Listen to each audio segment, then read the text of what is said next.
Pergi di hari Minggu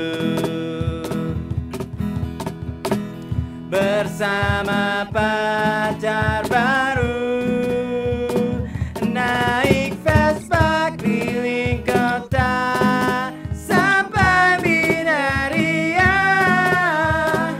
Hatiku jadi gembira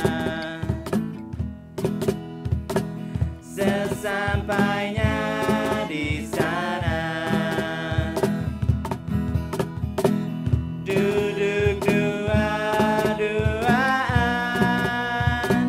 makan roti buaya dengan lagu kita. Kita menari bersama di batang pohon, kan kuukir nama kita. Tanda sayang selalu. Sore hari telah menjelang, saatnya untuk pulang.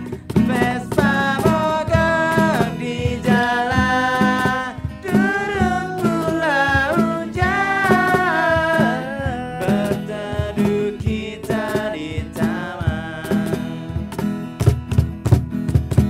Lihat deh itu melati, indah nian berseri, kan ku petik untukmu, simpan dalam hati. Nanti ku ambil kembali, nanti ku ambil kembali.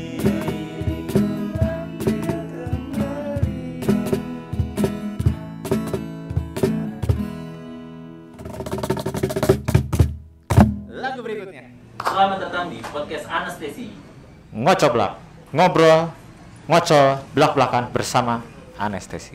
Oke, jadi podcast kali ini kita akan membahas mengenai kehidupan dan sisi lain dari seorang dokter anestesi ataupun residen anestesi. Jadi kita akan banyak bahas hal-hal lain dari apa itu anestesi, dunia anestesi, dan segala macamnya. Ya, betul, bukan begitu? Dokter Jaka? Betul sekali. Alhamdulillah nih untuk pertemuan kita yang pertama hari ini kita kedatangan tamu spesial, seorang sosok yang legendaris, guru saya, panutan saya, yang saat ini kebetulan menjabat sebagai Kepala Departemen Anestesi FK Unpad RSAS Dr. Dodi Tavianto. Dokter, selamat datang. Assalamualaikum dokter.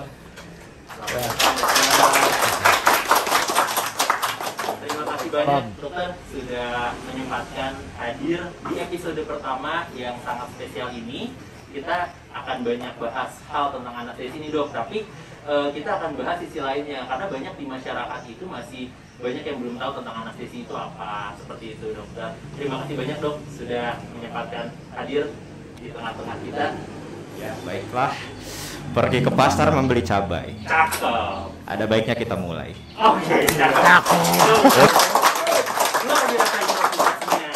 Jadi Pertanyaan pertama dulu ya, mungkin ya. pertama ya, jadi memang sebenarnya anestesi itu masih banyak yang belum tahu tentang anestesi dok. Anestesi itu baik itu masyarakat umum itu nggak tahu. Sebenarnya kalau kita bilang, kita perkenalan diri, kita itu sebagai dokter anestesi, mereka itu bertanya dok, anestesi itu apa sih? Nah, cuman kalau kita bilang kita itu dokter bius, baru pada tahu dokter bius itu apa. Nah, bahkan mahasiswa kedokteran atau dokter-dokter yang baru lulus dok, mereka itu masih banyak yang belum tahu sebenarnya ruang lingkup kerja itu anestesi itu seperti apa.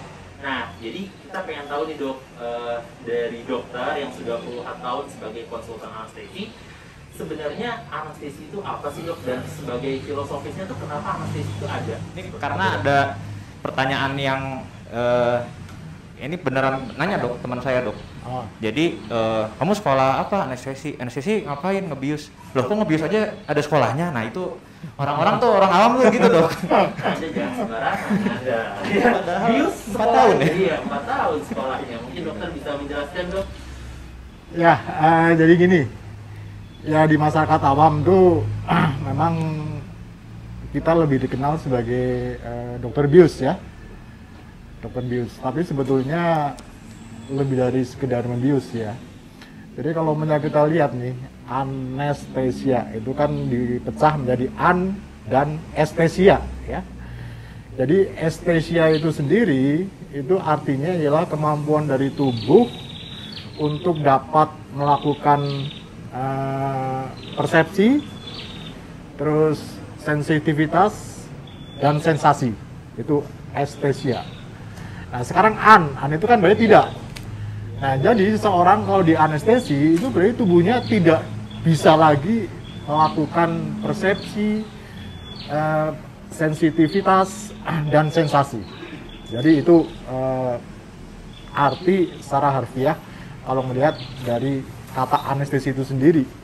Ya. Tetapi dalam perkembangannya memang ya dunia itu terus berubah ya. Dunia itu terus berubah bahwa pekerjaan kita sekarang sudah jauh melebihi apa dari arti anestesi. Ya. Kita sekarang sudah masuk ke ranah-ranah bidang kedokteran yang lain. Memang selama ini mungkin kita hanya terbatas di dalam kamar operasi ya, tapi dalam kenyataannya beban dan tanggung jawab pekerjaan kita itu sudah merambah di luar kamar operasi, ya, di luar kamar operasi. Jadi kedokteran gawat darurat, di ICU, di pengelolaan nyeri, di kedokteran bencana alam dan lain sebagainya. Ya, jadi memang sudah bergeser nih tugas dan wewenang tanggung jawab sebagai seorang dokter anestesi. Ya. Jadi udah jelas ya, dia tidak hanya membius saja pekerjaan. Dan kenapa harus sekolah? Kenapa harus sekolah? Karena memang ngebius juga tidak gampang ya. Kalau ngebius nggak bangun lagi gimana? Nah, sebenarnya dok, pada saat ngebius dok, yang pernah kita ketahui, sebenarnya zaman dulu itu sebelum pasien ini dibedah, pembiusnya itu dengan cara membenturkan kepala dok. Makanya membenturkan kepala, jadi dibenturkan kepalanya, pasien tidak sadar atau dibekap dok menggunakan daun, katanya seperti itu. Nah itu sejarahnya seperti itu dok, karena makanya orang-orang tuh kalau kita googling gitu ya dari Mbah Google itu sejarah anestesi itu sebenarnya seperti itu dan akhirnya berkembang. Nah sebenarnya dulu pun anestesi katanya bersatu dengan ilmu bedah dok. Katanya bersatu dengan ilmu bedah dan akhirnya dia memisahkan diri dan menjadi cabang keilmuan sendiri. Nah sebenarnya sejarahnya di Indonesia itu seperti apa sih dok anestesi itu, dan benar nggak dulu tuh ketika kita mau dibedah itu memang harus dipukul dulu kepalanya dok baru tidak sadar? Kamu tahu nggak nih sebenarnya ilmu tertua itu apa? Ilmu tertua itu anestesi sebetulnya deh. Kenapa kok ilmu tertua itu anestesi? Kira-kira tahu nggak alasannya? Karena zaman dulu mungkin banyak orang yang tersakiti ya. Jadi karena banyak yang tersakiti, jadi ilmu untuk menghilangkan nyeri itu yang di. Atau banyak yang berantem, kepukul kepalanya kok pingsan. Nah, Mungkin Tidak, bukan seperti itu. salah, siap. Jadi sejak awal penciptaan manusia nih ya, itu di kitab suci manapun pasti nanti silahkan aja dibuka kitab sucinya. Jadi itu kan Hawa itu kan diciptakan dari tulang rusuk Adam kan? Ya nggak? betul. Nah, pada saat tulang rusuknya itu diambil, Adam itu dibuat dalam keadaan tidur dah. No, Ya. betul juga sih. Jadi Tuhan mengambil tulang rusuk Adam itu pada saat Adam tidur dan kemudian dari tulang rusuk itulah diciptakan Hawa. Nah, jadi sebetulnya dibuat tidur itu kan sebetulnya identik dengan anestesi kan, dibuat tidak sakit. Karena Tuhan tidak mau Adam itu sakit pada saat dilakukan pengambilan tulang rusuknya. Dibikin tidur, dibuat tidak sakit. Ya, itu memang Tuhan sudah memikirkan ke arah sana. Nah, itulah awal mula dari ilmu anestesi ya. Jadi itu ilmu yang paling awal ya. Sejak awal penciptaan manusia itu seperti itu. Dan saat ini hal tersebut menjadi trias anestesinya kita ya dok ya. Kira-kira seperti itulah. Berarti Betul. operasi pertama juga torakotomi dok berarti. Apa ya Tulang rusuk ya? harusnya diambil. Prospektomi ya mulailah kali seperti itu. Ya berarti memang dari dulu selain anestesi BTKP. Yang kedua ya. Yang kedua BTKP. Nomor satu tetap anestesi. Anestesi dulu. Berarti ada KKV-nya dulu baru BTKV-nya. Jadi anda harus tahu anestesi channel pertama. Gitu, ya. Ya itu. Luar biasa ya filosofinya. Itu kira-kira asal usul dari sini. Nah, kemudian memang dalam perkembangannya intinya ialah bahwa untuk memperbaiki organ-organ yang bermasalah itu pasti harus dibuat tidak sadar ya pasiennya dah ya. Soalnya kalau sadar dia pasti akan lari pasti dah. Nah, makanya untuk anestesi primitif itu mungkin untuk membuat tidak sadar, mereka udah tahu bahwa pusat kendalian itu adalah di kepala, di dalam otak ya. Makanya dia otaknya ya mungkin kepalanya lah digimanain sehingga dia dibuat tidak sadar sehingga operasi itu bisa berlangsung. Kira-kira seperti itu. Jadi memang pada awalnya dok, jadi sebenarnya dasar atau filosofinya itu memang untuk menghilangkan kesadarannya itu ya dok ya, menghilangkan kesadarannya, dibuat tidak nyeri, baru operasi-operasi itu dijalankan seperti itu ya dok. Nah cuma memang pada saat sekarang ini dok, banyak yang bertanya di masyarakat, mitos-mitosnya adalah ketika kita dibius total, mungkin itu kan kita bilang bius total ya, masyarakat itu.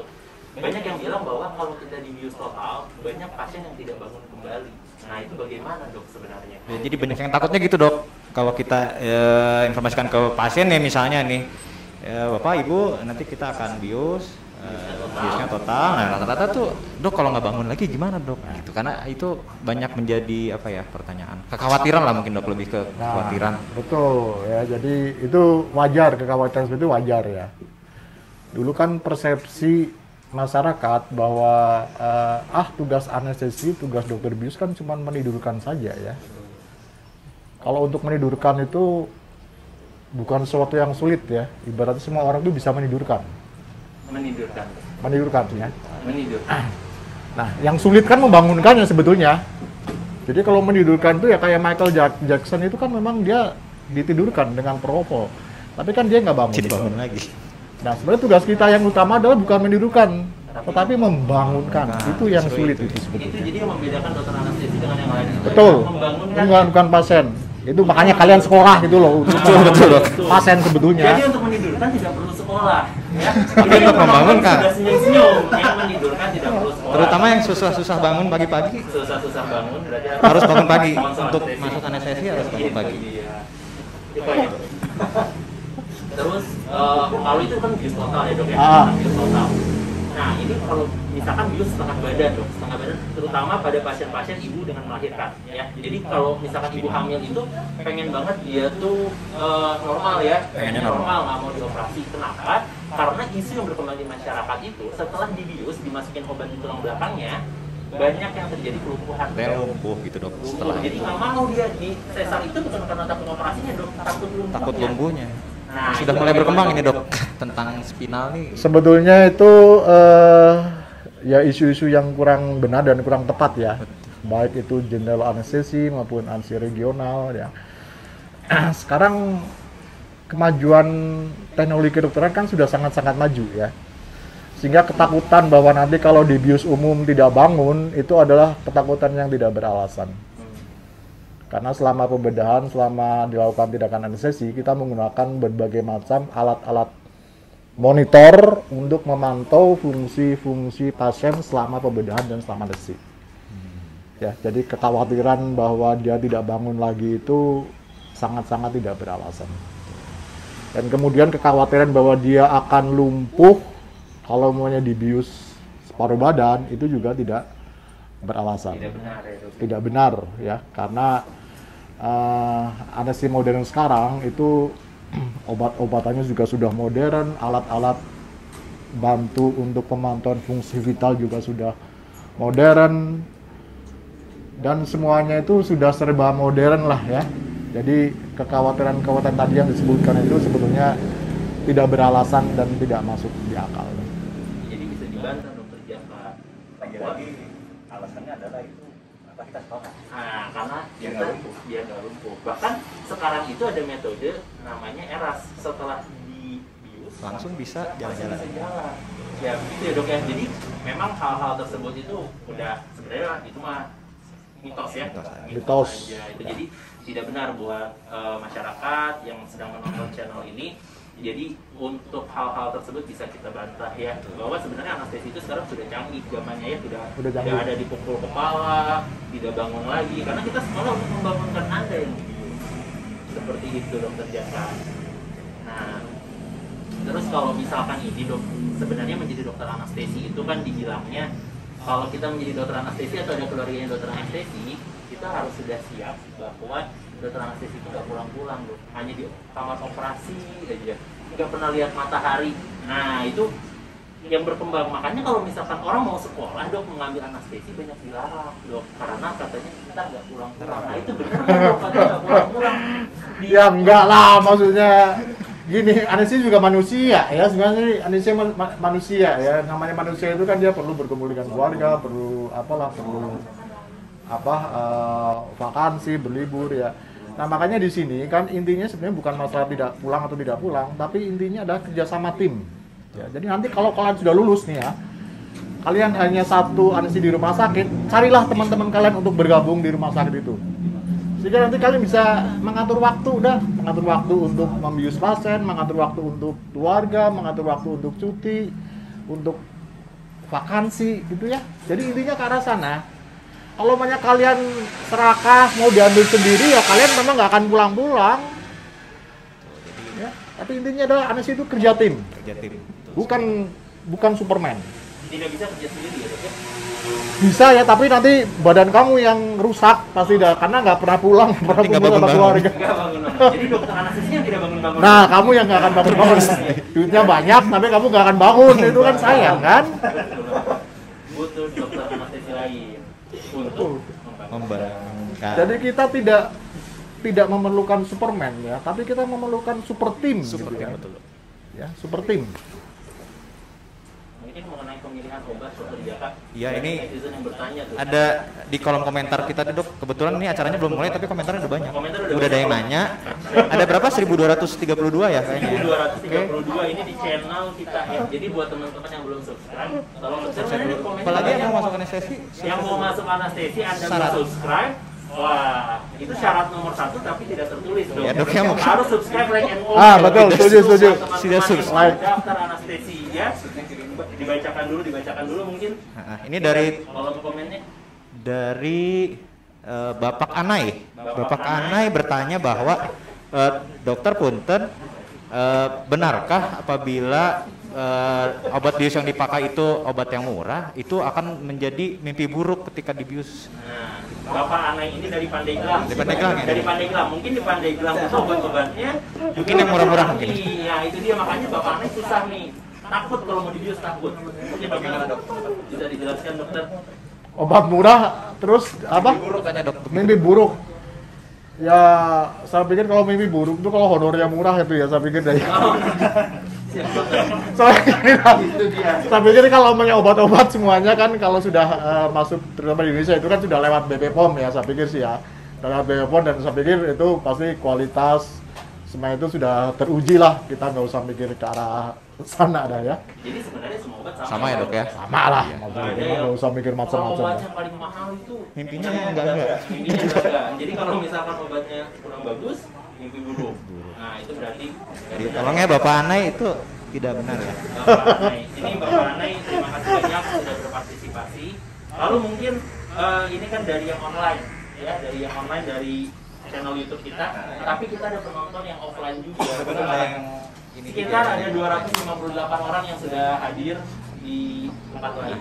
Ini kelihatannya aja sedikit, sebenarnya di dalam banyak Di ya. dalam banyak, di dalam banyak. ada kamera. Mungkin dari para penonton yang sudah hadir, yang punya kesempatan, mungkin ada yang ingin bertanya kepada narasumber kita yang sudah menyempatkan hadir nih mengenai Apa aja lah. mitos-mitos. Mungkin Bapak Anang dari Purwakarta ya, datang jauh-jauh dari sini membawakan sate marangi untuk sarapan. Terima kasih banyak. Mungkin bisa bertanya tentang mitos yang ada di Purwakarta seperti apa tentang anestesi. Tapi kalau dari wajahnya kayaknya pengen curhat tuh. Pengen curhat. Kayaknya dia tekanannya dari Purwakarta. mungkin pengen curhat. Bisa diungkapkan. Ya dokter, izin dok. Ini dok, kalau misalkan gimana sih dok? Kalau misalkan kita kan sebagai residen anestesi dok, kiat-kiatnya dok, kalau misalkan nanti kita lulus dok, supaya menjadi dokter anestesi yang baik, yang bisa selalu mengayomi dok, dan juga bisa membentuk super tim yang tadi dokter bilang itu, kira-kira yang seperti apa sih dok sebenarnya dok? Apalagi kalau ke daerah mungkin masih kurang ya dokter anestesinya ya. Betul dokter Anang ya. Mungkin bisa dokter untuk menghadapi mitos-mitos yang di daerah mengenai dokter anestesi itu apa?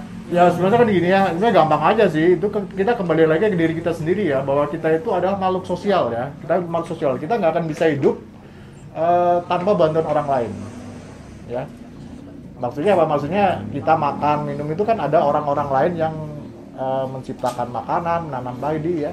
Kita juga sama sebetulnya sih. Kalau kita membius ya, kita nggak bisa hanya kita sendiri ya, kita harus minta tolong bantuan orang lain, perawat ya, terutama kalau ada teman sejawat yang belum mendapatkan penempatan ya, kita bisa minta tolong bantuan mereka. Karena suatu saat kita itu pasti akan akan berhalangan ya, entah itu ada masalah di keluarga ya, atau ada masalah-masalah yang sifatnya urgent, dan kita pasti mau tidak mau harus meminta bantuan teman sejawat kita yang sama-sama anestesi untuk mengambil alih pekerjaan kita. Jadi kita kembalikan ke diri kita sendiri ya, bahwa kita itu adalah makhluk sosial, kita nggak bisa kerja sendiri. Itu aja kuncinya deh. Terjawab? Sudah sangat terjawab dokter. Terima kasih banyak dokter atas kiat-kiatnya dok. Mungkin Ya. Waktunya sepertinya sudah. Mungkin karena podcast kita terbatas, nanti kita akan banyak bahas lagi. Padahal ini episode berikutnya, padahal lagi yang nanya udah 252 ya kalau nggak salah terakhir. tadi 1200. Kenapa turun? Yang di dalam juga udah ngacung. Oh iya, 1200 kita di komen. 252 yang di dalam. Yang di dalam yang menarik. Nonton ya bapak-bapak ibu-ibu komennya buat minggu depan. Buat di episode berikutnya. Di episode berikutnya kita mungkin akan banyak membahas tentang tips trik masuk anestesi. Ya. Kan sudah banyak dong peminatnya sekarang yang ingin masuk anestesi ya. Itu kita akan bahas tentang lebih lanjut mengenai tips masuk anestesi atau dunia-dunia tentang anestesi. Seperti itu mungkin sebelum kita tutup, mungkin dari dokter apakah ada yang ingin disampaikan dokter untuk pesan-pesan bagi para dokter anestesi yang sedang berjuang di daerah ataupun para residen-residen anestesi nih dok, yang mungkin akan kembali ke daerahnya agar menjadi dokter anestesi yang baik dok dan dikenal oleh masyarakat dokter. Jadi untuk kalian yang mau lulus, yang mau sedang sekolah atau yang sudah lulus nih ya, siap-siap aja kalian menjadi orang yang tidak terkenal ya. Karena kalau untuk menjadi orang yang terkenal itu jangan masuk anestesi. Ya.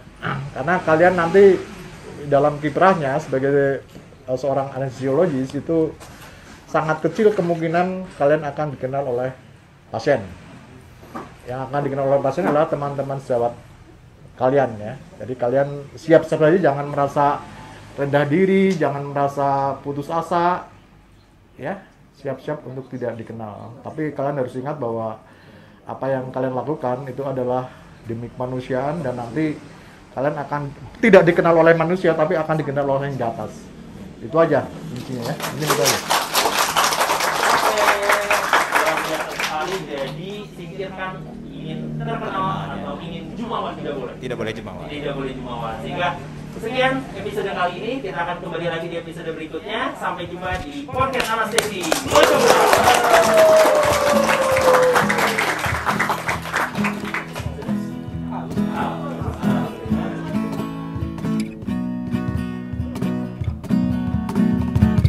Pergi di hari Minggu bersama pacar baru, naik Vespa keliling kota sampai Binaria. Hatiku jadi gembira sesampainya